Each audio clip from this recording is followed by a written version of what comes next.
Family તમારું સ્વાગત છે ફૂડી કિચન પપ્પામાં। આજે આપણે બનાવીશું કારેલાનું શાક। એના માટે મેં કારેલા ધોઈને કાપી દીધા છે આ રીતે। હવે તેને આપણે એક વાસણમાં આ રીતે લઈ લઈશું। તેના ઉપર આપણે થોડું મીઠું નાખીશું આ રીતે, જેથી કરીને આપણે જે કારેલા છે કડવા, તેની કડવાશ દૂર થાય તે માટે એને આ રીતે હલાવી 10-15 મિનિટ માટે એને મૂકી દઈશું આ રીતે, એટલે તેમાંથી પાણી બધું નીકળી જાય, જેનાથી કડવાશ દૂર થઈ જાય કારેલાની। આપણે ડુંગળી લીધી છે, લસણ લીધું છે વઘાર માટે, લાલ મરચું, જીરું, ધાણા પાવડર, હળદર લીધી છે। હવે આપણે આ રીતે કઢાઈ મૂકીશું, એમાં તેલ રેડીશું। આપણે આ રીતે ગરમ થઈ જાય એટલે તેમાં જીરું નાખીશું। આપણે જીરું થોડું એ થઈ જાય લાલ એટલે તેમાં લસણ નાખીશું।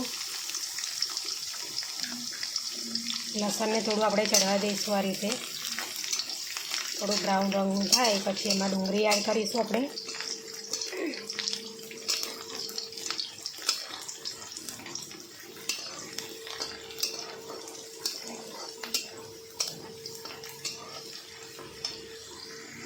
લસણ થોડું એ થઈ જાય એટલે તેમાં આપણે ડુંગળી નાખી દઈશું આ રીતે। ડુંગળીને આ રીતે હલાવવાનું, ગેસને આપણે મીડિયમ આંચ પર રાખવાનો। ડુંગળી થોડી બ્રાઉન રંગની થાય ત્યાં સુધી આપણે એને શેકવાની છે આ રીતે ધીમા તાપ ઉપર। જે કારેલા પાણીમાં પલાળ્યા હતા મીઠાના, તે જો આ રીતે પાણી નીકળી ગયું છે એનું। હવે તેને આ રીતે દબાવીને કાઢી નાખવાનું પાણી બધું મીઠાવાળું આ રીતે, એટલે તેની કડવાશ ઓછી થઈ જાય કારેલામાંથી।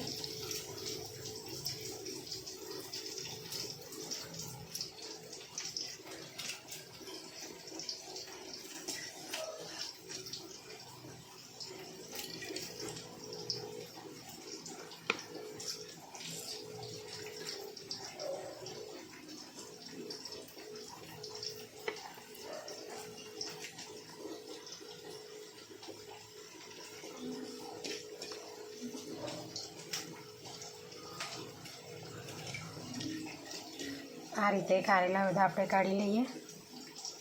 કારેલા આપણે એ કરી નાખ્યા છે। હવે આપણે ડુંગળી આપણી થોડી શેકાઈ ગઈ છે,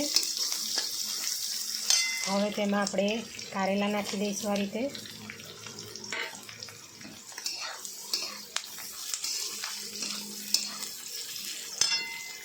તેમાં હળદર નાખીશું, લાલ મરચું,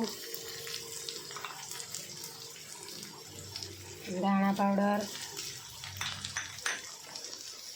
બધું નાખીને હલાવી કાઢીશું આ રીતે આપણે। હવે એને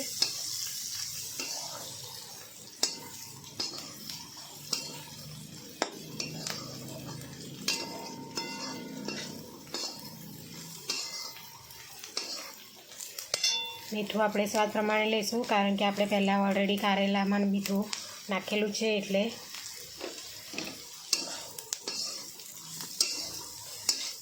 આ રીતે હલાવી અને તેને મીડિયમ આંચ પર રાખવાનું, તેને ઢાંકી દઈશું આપણે। તેને ઢાંકી દઈશું આપણે ઉપર। હવે થોડી વાર માટે એને ચડવા દઈશું।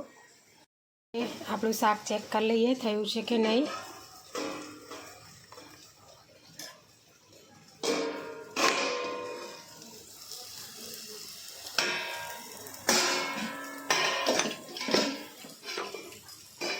જો આપણું શાક બનીને રેડી થઈ ગયું છે આ રીતે, કોરું એકદમ।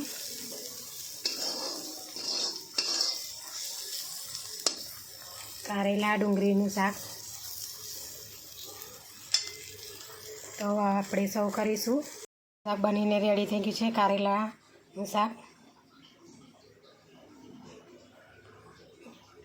કારેલા ડાયાબિટીસના દર્દી માટે બેસ્ટ છે।